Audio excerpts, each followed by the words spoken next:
Bonjour, bienvenue sur la page Se soigner par les plantes. Je suis Olivier Tissot, pharmacien. Je propose de vous faire découvrir dans les prochains jours des plantes que vous allez retrouver, j'espère, rapidement dans les prés, dans les sous-bois, dans les bois. Ce sont des plantes qui ont des propriétés souvent culinaires, mais aussi des propriétés phytothérapiques. Ce que je compte faire, c'est de vous montrer ces plantes, de vous montrer leurs critères d'identification et puis de vous montrer et de vous expliquer à quoi elles peuvent servir. On y va.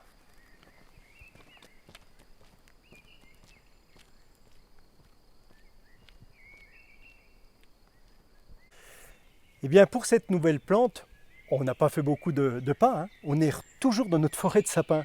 Mais dans notre forêt de sapins, voilà une plante qui peut tapisser le sol et qui monte sur les arbres, forme de liane, avec des feuilles, c'est le lierre grimpant.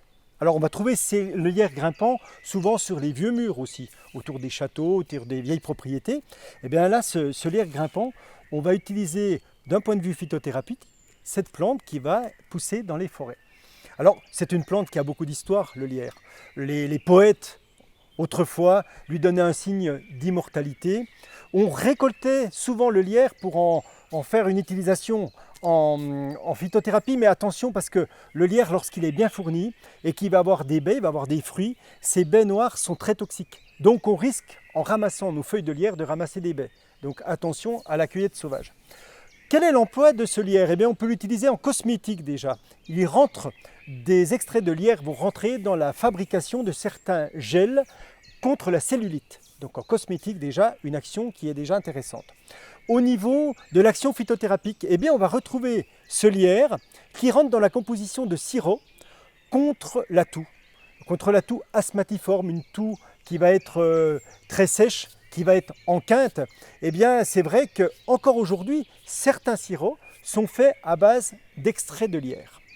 Alors, le lierre qui est préféré plutôt, c'est ces préparations toutes faites de sirop plutôt que de ramasser le lierre, de peur de ramasser des baies et de provoquer des intoxications. Par contre, d'un point de vue culinaire, il est vrai que là, on sera peut-être un peu plus restreint au niveau d'utilisation parce que le lierre n'a pas beaucoup d'utilisation au niveau culinaire. Mais vous voyez, cette liane qui grimpe aux arbres avec ses petites feuilles dans cet endroit magique, c'est encore une plante qui va avoir une action phytothérapique. À demain pour une autre plante.